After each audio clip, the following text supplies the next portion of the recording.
Bom dia mais uma vez, irmãos. Vendo pessoas novas hoje aqui, né? Não quero dizer nomes, tá? Mas estamos com muita alegria porque o Shig e a Hanako estão aqui conosco também. Mas, né?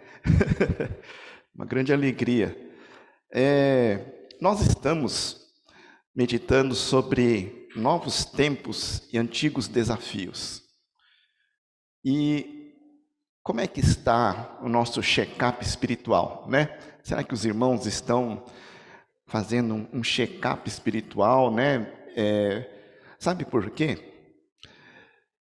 Esses 10 mandamentos, eles parecem uma coisa mais ou menos simples, né? Que fala de alguns preceitos, proibições, mas na verdade eles são como sinais da nossa saúde espiritual. Eles são como sinais da nossa vida com Deus e com o próximo, né? Como que nós agimos, como é a nossa atitude para com Deus e para com o próximo. Então, esses 10 mandamentos não são apenas regras, né? Não são apenas preceitos, mas eles são sinais da nossa vida com Deus. Por isso, observar esses mandamentos é algo assim básico, né, para nossas vidas, quando nós pensamos em sustentar uma vida, né, como o mínimo necessário para sustentar a nossa vida com Deus e com o próximo. E hoje nós vamos meditar sobre Êxodo, capítulo 20, versículo 15. É bem curtinho, né? Ele diz: não furtarás. Bom, a gente pensa assim, é uma situação assim interessante, né? Porque esse furto não é algo ostensivo, né? Como você faz num assalto a banco, assalto a carro forte, né? Assalto a uma loja na frente de todo mundo. Não é assim. Esse furto, ele se refere a uma ação quando você pega algo de alguém sem que o outro perceba e que o outro não permitiu, não deu nenhuma permissão para que seja pego. Então esse é o furto, né? Então o furto você não percebe que alguém levou, né? É meio às escondidas. É isso que é a característica dessa palavra aqui para furto. Ninguém vê nem percebe. Então, quando a gente pensa assim, de maneira bem prática, a gente precisa ter cuidados, né? Cuidados porque se nós pegarmos emprestado sem avisar, ou então esquecer de avisar que pegou emprestado, né? Então vai passar por furto, pode passar por furto, né? Por isso, se a gente for pegar emprestado, é bom avisar. Está emprestando, né? Pode, né? Então a gente precisa ter cuidados. Muitas vezes, uma ação inocente pode ser confundida com algo ruim. Também nesse caso do furto. Existe um provérbio, ele é um provérbio famoso, é o provérbio da melancia. Esse provérbio diz assim: se você algum dia tiver que atravessar um campo cheio, né, com plantação de melancias, cheio de melancias, e o seu sapato tiver algum problema, se desamarrar, se qualquer coisa, não abaixa. Continua andando até sair desse campo de melancia, daí você vai amarrar o seu sapato, ou vai fazer alguma coisa no seu sapato. Por quê? Senão vai dar impressão, para quem olha de longe, que você está pegando uma melancia, né? Então, é uma ação inocente e por isso a gente precisa tomar cuidados, né? Para que a gente não seja mal interpretado. Não basta apenas não furtar. Precisa parecer que não está fazendo isso também, né? Então, são cuidados que a gente toma. Tem uma curiosidade é a interpretação dos muçulmanos, árabes, sobre a questão do roubo. Para eles, o roubo é o principal pecado, né? E tudo o resto deriva do roubo. Então, por exemplo, se você, obviamente, se roubou, né? Então, roubou, isso é um pecado, né? Se adulterou com alguém, então você roubou a pessoa, o cônjuge do outro, roubou a fidelidade, roubou a pureza do casamento do outro. Se você matou alguém, então você roubou o futuro que essa pessoa poderia ter tido, né? Então, assim por diante. Para eles, tudo derivado do roubo. É uma coisa assim interessante, né? Por isso, né, ali nesses países, eles também, né, tem aquele mandamento de Jesus de cortar. Se a sua mão faz algo indevido, né? Então, melhor cortar a sua mão. E lá eles fazem isso mesmo, literalmente. Não sei se hoje, com, né, os direitos internacionais, se continua, mas que faziam isso, faziam. Literalmente cortava mesmo as mãos de quem era apanhado em flagrante roubando. Então, para ver como que eles levavam muito a sério isso, né? Ali no Oriente Médio, né, é levado muito a sério. E o que é furtar? Não furtarás. Vamos ver aqui diversas maneiras em que a gente pode pensar sobre essa questão de furtar. A primeira, assim, bem simples, né? Começando bem lá de baixo. Será que colar na prova é furto? Sim, é furto, porque você está furtando o conhecimento de alguém. Está furtando algo, né? Se você colar direto na prova do outro, mas você está furtando o conhecimento do outro.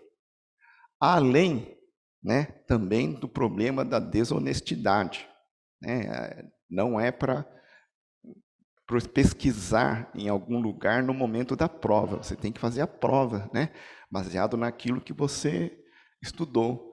A não ser que seja provas com consulta, aí é diferente. Mas colar, em princípio, você está furtando. O outro não está percebendo, ou às vezes até está percebendo, às vezes não está permitindo, né? É um enrosco esse negócio, mas furtar né? Colar é um tipo de furto. Comprar coisas pirata, será que é furto? Se a gente pensar que nós deixamos de pagar direitos autorais, nós não estamos pagando o que é devido, né? E certamente quando o autor não permite a pirataria e coisas desse tipo, então é furto, né? É furto, estamos furtando, estamos deixando de pagar direitos autorais. Também é um tipo de furto. E muitas autoridades dizem que comprar algo pirata, ele vai contribuir com o contrabando e tráfico de drogas, aqui no nosso país, né? Eu não sei, mas é o que muitas pessoas dizem, né? Muitas pessoas entendidas no assunto. Bom, pirata, né? Coisas piratas. Eu já comprei coisa pirata, infelizmente, achando que era verdadeiro, né? Um tênis Nike Air, lá nos anos 90, aquilo era um luxo, mas estava tão barato que eu comprei. E aí, depois de 3 meses, na primeira chuva, abriu tudo e acabou. Acabou o tênis. Mas, bom, eu não sabia, né, que era. Mas é assim, né, que é a coisa pirata, é uma imitação. Mas e contrabando? É furto? Contrabando é diferente do pirata. Você pode contrabandear algo original mesmo, né? Ele é um furto se nós deixarmos de pagar o imposto devido, né? Se pagarmos, não tem problema. Agora, um contrabando tem outro problema. Pode ser um produto ilegal no país. Pode ser um produto que tenha sido é ilegal em relação ao uso, impróprio para uso, né? E proibido de ser fabricado no país. Então, são tipos de coisas ilegais, né? Então, contrabando também é um tipo de furto, além de outros problemas ali, né? Não pagamos impostos devidos. Não estamos pagando, desde que seja um produto original, permitido, legal, nós não pagamos o imposto devido para obter esse produto. Então, também é um tipo de furto. Deixar de pagar impostos para o governo é furto? Também, se nós pensarmos assim, é furto. Deixar de pagar impostos ao governo é sonegação, né? É algo ilegal. Nós não podemos deixar, nós estamos também furtando governos, né? Independente de se o governo faz algo com o imposto ou não. Isso é outros 500, né? Mas a nossa parte é pagar o imposto devido.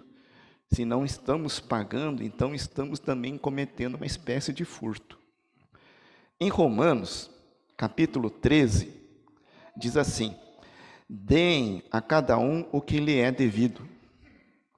Se imposto, imposto. Se tributo, tributo. Se temor, temor. Se honra, honra.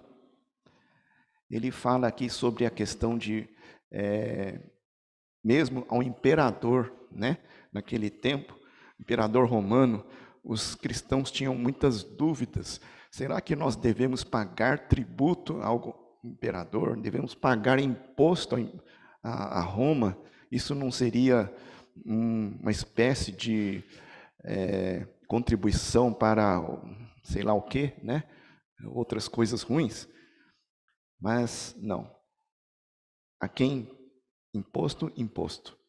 Uma coisa é uma coisa, né? Outra coisa é outra coisa. Em Mateus, Jesus mesmo, lá em Mateus 22, 17 a 21, Jesus foi perguntado pelos judeus assim: dize-nos, pois, qual é a tua opinião? É certo pagar imposto a César ou não? Mas Jesus, percebendo a má intenção deles, perguntou: hipócritas, por que vocês estão me pondo à prova? Mostrem-me a moeda usada para pagar o imposto. Eles lhe mostraram um denário. E ele lhes perguntou: de quem é esta imagem e esta inscrição? De César, responderam eles. E ele lhes disse: então deem a César o que é de César, e a Deus o que é de Deus. Jesus, ele nos orienta a sermos honestos em relação ao governo, onde que é autoridade sobre nós. Mas isso não interfere na nossa honestidade também para o nosso culto a Deus, né? E nós devemos ser honestos em todos os sentidos. Então, imposto, né, é devido. O que é devido a gente precisa pagar. Mas lá em Jerusalém havia algo além do imposto a César. Havia o imposto do templo. E esse imposto do templo também era cobrado. E foi perguntado, né, para Jesus: será que o seu mestre também paga o imposto do templo? Em Mateus 17, 24 a 27, diz assim: quando Jesus e seus discípulos chegaram a Cafarnaum, os coletores de imposto de 2 dracmas vieram a Pedro e perguntaram: o mestre de vocês não paga o imposto do templo? Sim, paga, respondeu ele. Quando Pedro entrou na casa, Jesus foi o primeiro a falar, perguntando-lhe: o que você acha, Simão? De quem os reis da terra cobram tributos e impostos? De seus próprios filhos ou dos outros? Dos outros, respondeu Pedro. Disse-lhe Jesus: então os filhos estão isentos, mas para não escandalizá-los, vá ao mar e jogue o anzol. Tire o primeiro peixe que você pegar. Abra-lhe a boca e você encontrará uma moeda de 4 dracmas. Pegue-a e entregue-a a eles. para pagar o meu imposto e o seu. É muito curioso, né? A maneira como Jesus falou para Pedro obter esse dinheiro do imposto. Provavelmente não houve mais nenhum outro momento em que o Novo Testamento fala de pegar um peixe com anzol. Em geral era com rede, né? Mas aqui Jesus foi bem específico, né? No momento específico, para tirar do peixe uma coisa específica, né? Uma coisa muito específica mesmo. Jesus fez ali. Mas esse imposto do templo, ele era uma obrigação já desde o Êxodo, no capítulo 30, lá, fala sobre o momento do censo, em que todo israelita, 20 anos para cima, tinha que pagar no momento do censo. E era meio ciclo de prata por ano. Né? Esse meio ciclo, no tempo de Jesus, equivalia a 2 dracmas. Então, era isso. E era um imposto, assim, o censo, ele era feito regularmente, né? Seja para ver quem é que estava com 20 anos já, né, pronto para a guerra, ver quem que já tinha passado da idade, porque era até uma certa idade também. Então era feito o censo, né, regularmente, para ver quantos homens haviam ali em Israel.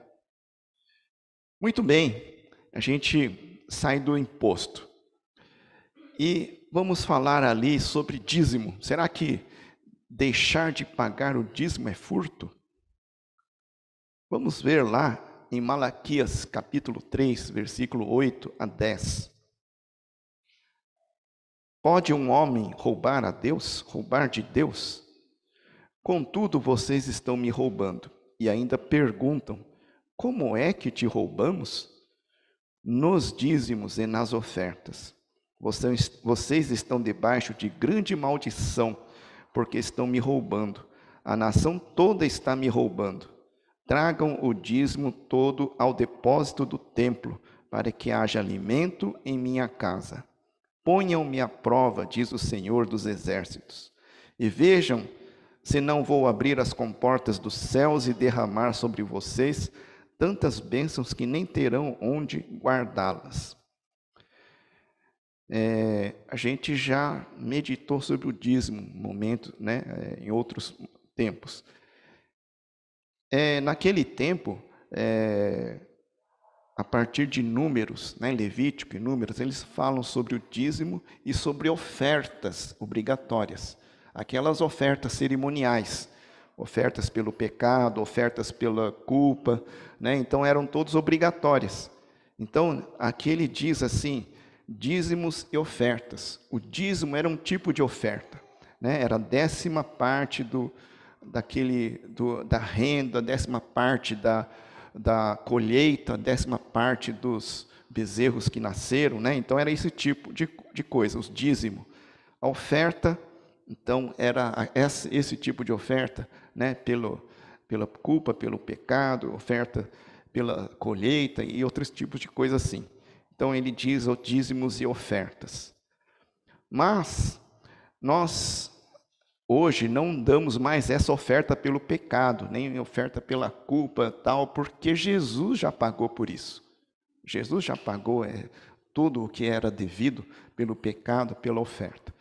Todas aquelas leis cerimoniais nós não pagamos porque Jesus já cumpriu tudo isso que era necessário, né? Mas os dízimos ainda continuam, né? A gente já viu em outras meditações. E a gente precisa separar coisas, né? Dízimo, ele pertence ao Senhor, não pertence a nós. É por isso que Deus diz, vocês estão me roubando. Se nós deixarmos de pagar o dízimo, então estaremos roubando de Deus. Na verdade, furtando, né? Mais do que furtando, porque diante de Deus não existe nada despercebido, né? Ele sabe o que acontece. E ofertas para nós hoje, elas são espontâneas. Então nós temos basicamente essas duas coisas, duas situações, dízimos e ofertas.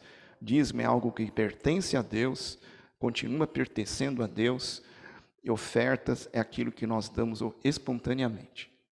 Por falar nisso, nós não estamos recolhendo, tendo um momento de recolher as ofertas, tá, irmãos? Mas tem ali na entrada um ofertório. Nós já falamos na semana passada que todos aqueles que desejarem podem colocar a sua oferta ali, né, espontaneamente.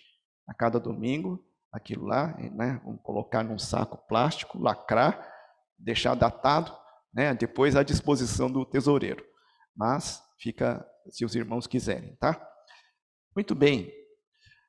A gente precisa então já entender isto, né?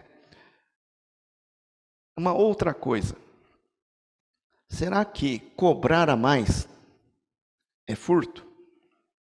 Se você está no comércio, está no não sei aonde, né? Está negociando, cobrar a mais é furto? Em Deuteronômio, capítulo 25, 13 a 16, diz assim: não tenham na bolsa 2 padrões para o mesmo peso, um maior e outro menor. Não tenham em casa 2 padrões para a mesma medida, um maior e outro menor. Tenham pesos e medidas exatos e honestos, para que vocês vivam muito tempo na terra que o Senhor, o seu Deus, lhes dá.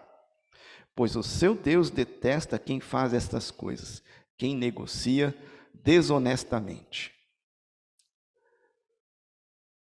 Bom, nós já vimos muitas vezes, né, comerciantes que faz o preço na hora, quando vê a cara da pessoa, né, avalia, esse acho que tem dinheiro, né? Então é tanto. Aí o outro, não vamos entrar nesse detalhe, tá bom?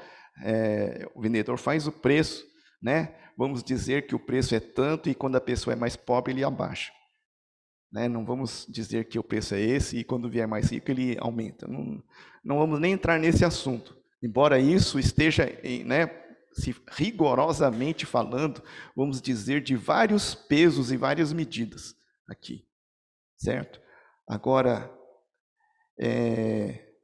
o que Deus promete para aqueles que fazem algo exato, não importa, seja quem for, Deus promete aqui uma vida, essa mesma promessa para quem honra pai e a mãe, né? É uma vida, muito tempo na terra que o Senhor, o seu Deus, lhes dá. Isso significa tranquilidade, paz e saúde, né? Uma vida de tranquilidade, paz e saúde. Não está garantido que você vai ter uma vida rica, de riquezas, de abundância, mas vai ter paz, vai ter tranquilidade, vai ter saúde e vai viver muito tempo, né? Com o necessário. Então, cobrar a mais é furto? Segundo esta palavra aqui, é furto. É um tipo de furto porque Deus odeia, Deus detesta quem faz esse tipo de coisa, né? Quem negocia desonestamente. Lucas, capítulo 3, versículo 12 a 14, já não é Jesus quem fala, é o João Batista. Aqui é o João Batista, aqui fala: João respondia: quem tem 2 túnicas, reparta-as com quem não tem nenhuma, e quem tem comida, faça o mesmo. Alguns publicanos também vieram para serem batizados. Eles perguntaram: mestre, o que devemos fazer? Ele respondeu: não cobrem nada além do que lhes foi estipulado. Então alguns soldados lhe perguntaram: e nós, o que devemos fazer? Ele respondeu: não pratiquem extorsão, nem acusem ninguém falsamente. Contentem-se com o seu salário. Então, tem muito a ver com dinheiro, né? Aqui. E João Batista, ele coloca o dinheiro na perspectiva correta. O dinheiro nós temos para servir, né? E não para ser servido, né? O sentido aqui o dinheiro, quem tem, reparta, quem não tem, né? Para que quem não tenha, receba também, apesar de não ter. E alguns publicanos, né? São aqueles fiscais, aqueles que cobravam impostos, não cobrem além do que foi estipulado. Esses cobradores, dá para perceber que haviam bastante desonestos, né? Que acabavam cobrando a mais de quem tem mais, né? E talvez, não sei se cobrava menos de quem tem menos, não sei. Mas faziam esse tipo de coisa. Muito comum, talvez, né? Não sei se eles fazem isso hoje em dia, não posso dizer nada, mas naquele tempo era algo que era comum. Os soldados faziam extorsão. Não sei de que jeito um soldado vai lá e extorque alguém, né? Chega lá e, se você não pagar, eu não vou te proteger, não vou vigiar, né? Não sei o que eles faziam ali, mas eles faziam extorsão de alguma maneira, talvez pela proteção, né? Seria o mais comum hoje. Às vezes tem milícias paralelas que fazem extorsão, né? Você quer proteção para o seu negócio, então tem uma taxa ali. E não sei, talvez hoje não aconteça isso com polícia nem nada. Não sei também, não posso dizer nada, mas naquele tempo havia, né, esse tipo de prática entre os soldados imperiais ali, e soldados de Roma, e muitos cobravam, né, provavelmente pela proteção. Mas cobrar a mais também é um tipo de furto. Os cambistas, já no templo, negociando, né, vendendo e tal, Mateus 21, 12 a 13, Jesus entrou no templo e expulsou todos os que ali estavam comprando e vendendo. Derrubou as mesas dos cambistas e as cadeiras dos que vendiam pombas. Ele lhes disse: está escrito, a minha casa será chamada casa de oração, mas vocês estão fazendo dela um covil de ladrões. Jesus confrontou pessoas que estavam ali dentro do templo, faturando em benefício próprio. Estavam lucrando indevidamente dentro do templo. Para que Jesus confrontasse e os chamasse de ladrões, é porque eles estavam, no mínimo, praticando essas coisas.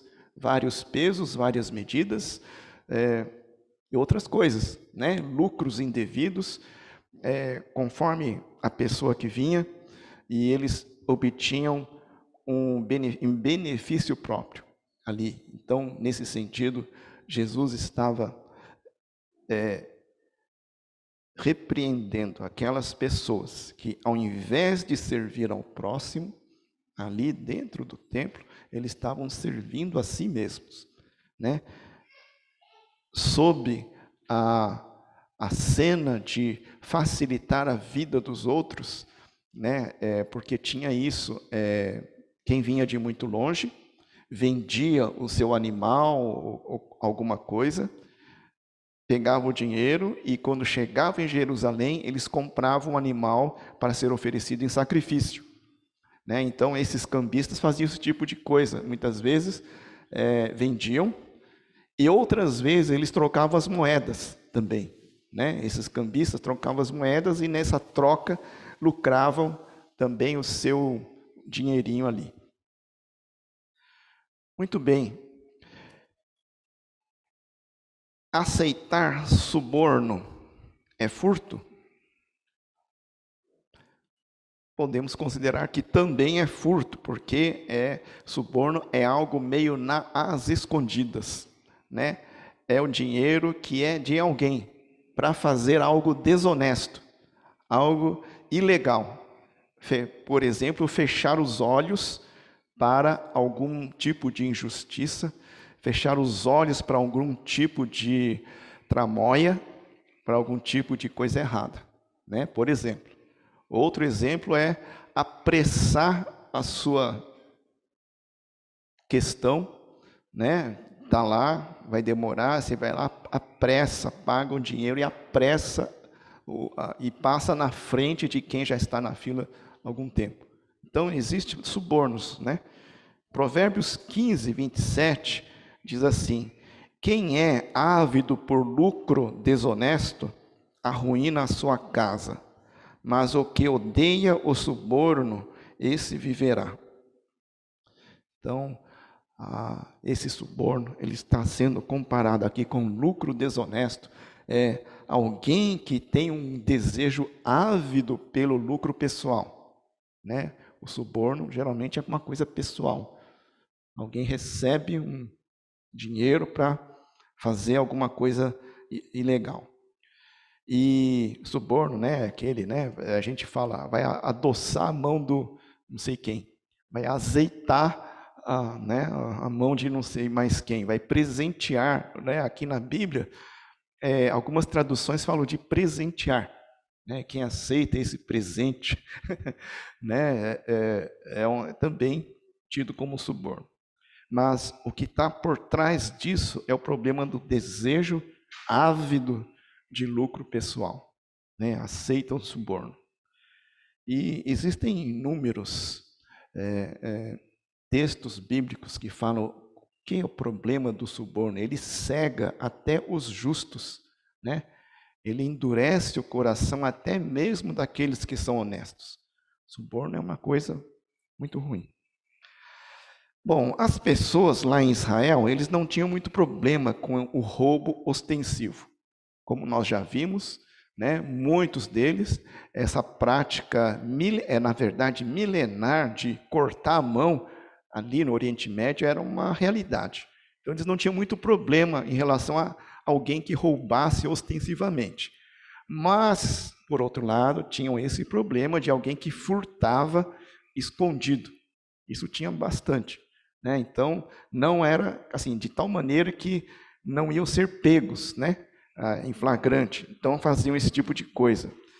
E o roubo ostensivo não havia, não sei se somente ali não havia, não sei se em outros países há, mas as escondidas sempre é uma tentação, né? Quando há essa possibilidade de pegar algo escondido sem que ninguém fique sabendo, isso é a tentação. E quando nós vamos ver aqui nos 10 mandamentos, ele lida com situações que muitas vezes são isso, que pode ser feito às escondidas, né? Por isso ele trata diretamente com a nossa saúde espiritual. Por isso que esses 10 mandamentos, ele trata diretamente com a saúde da nossa alma, com o nosso relacionamento com Deus e com o nosso próximo. E o que é que está por trás disso? Né? A questão de não furtarás.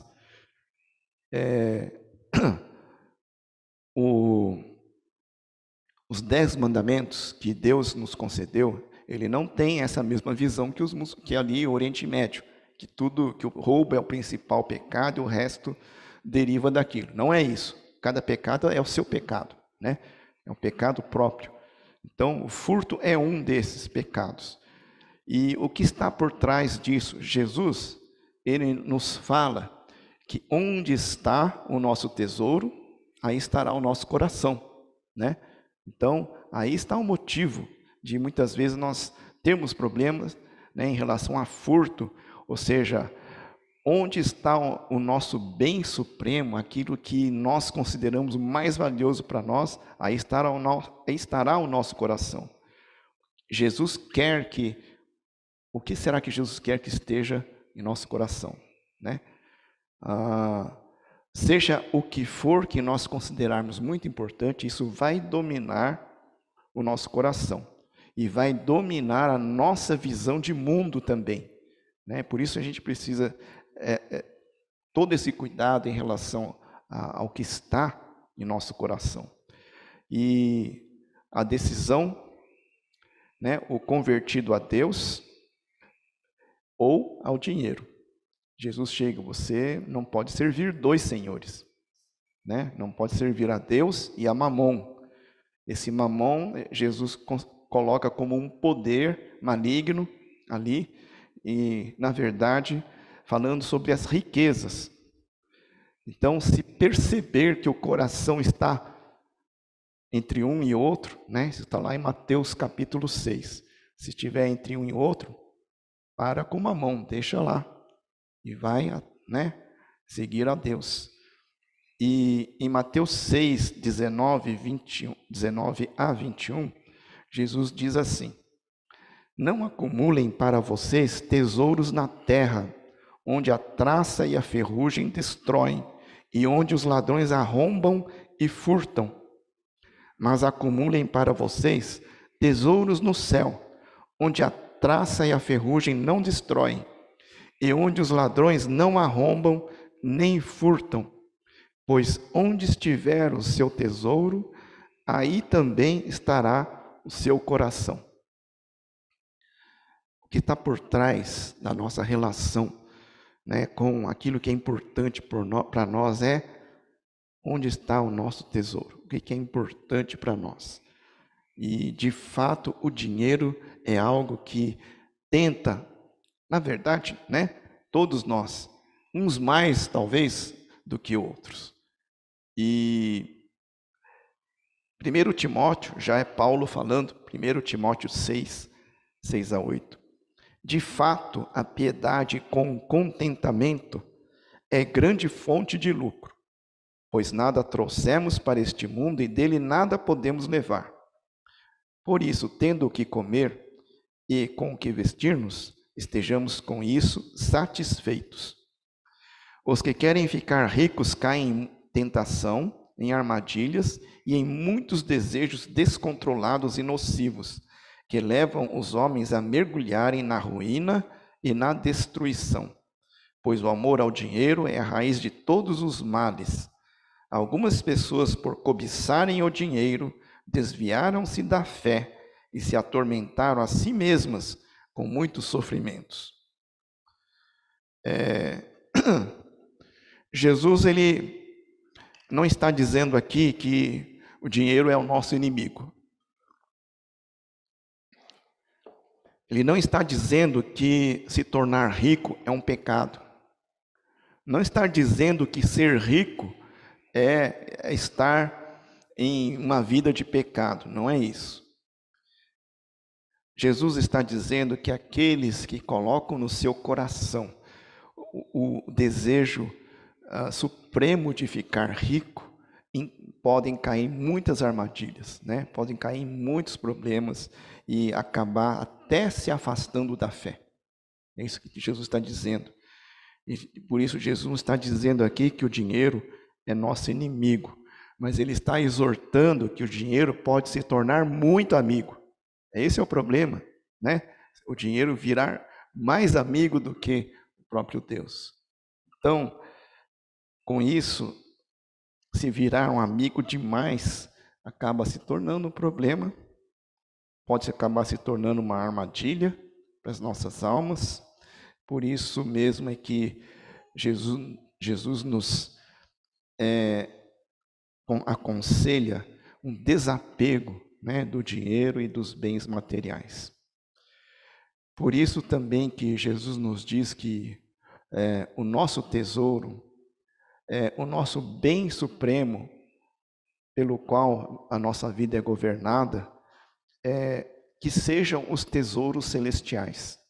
Se houver algum tesouro, né, digno, são os tesouros celestiais.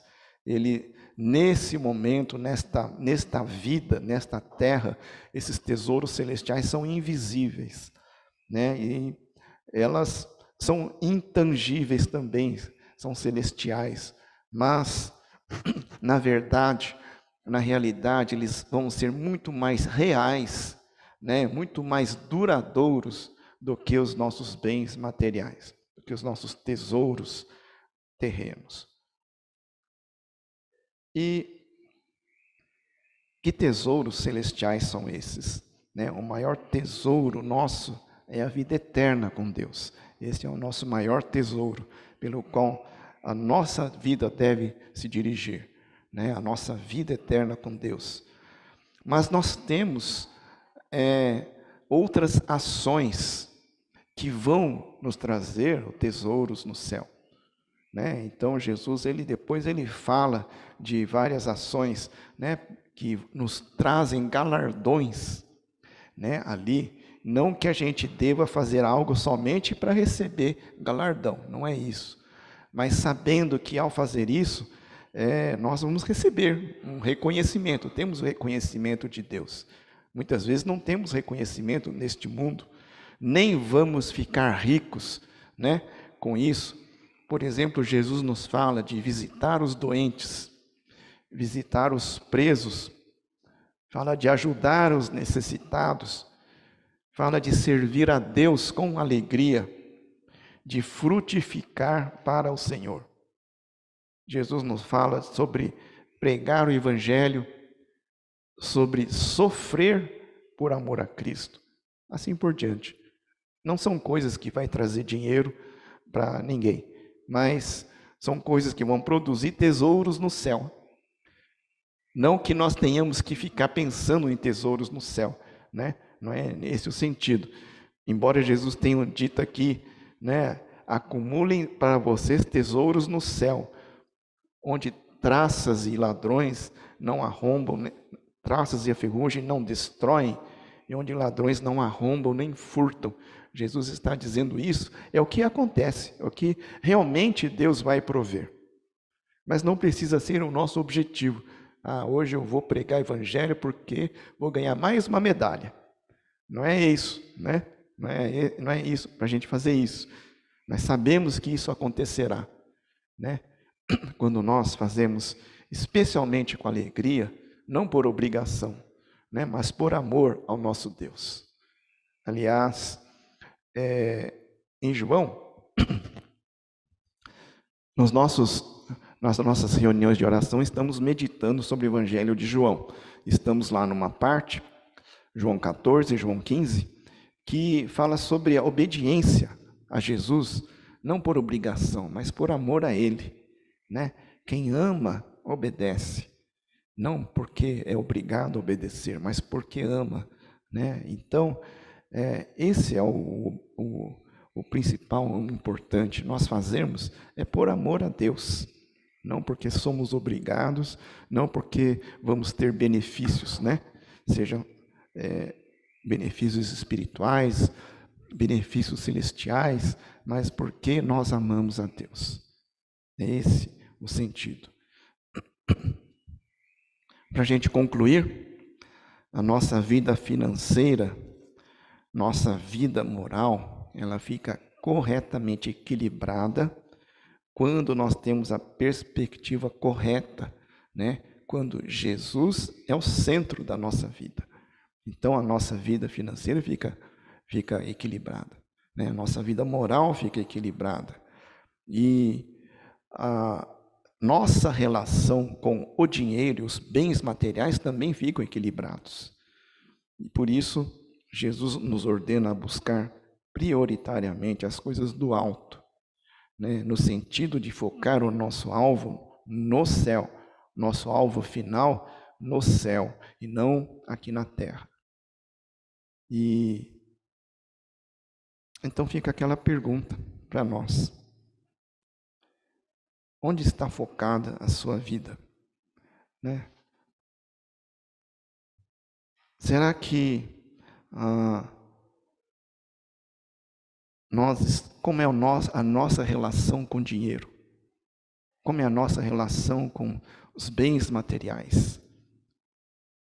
E como que ela está sendo uma relação que é focada em Jesus, né? Será que nossos bens, nosso dinheiro passa por Jesus?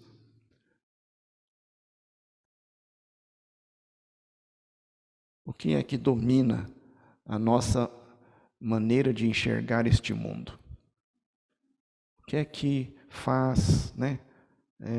É que domina a nossa maneira de enxergar a vida, nossos valores, né? Será que está corretamente colocado em Jesus ou existe outra coisa, né? Que tesouro é esse que há em nosso coração? Vamos orar?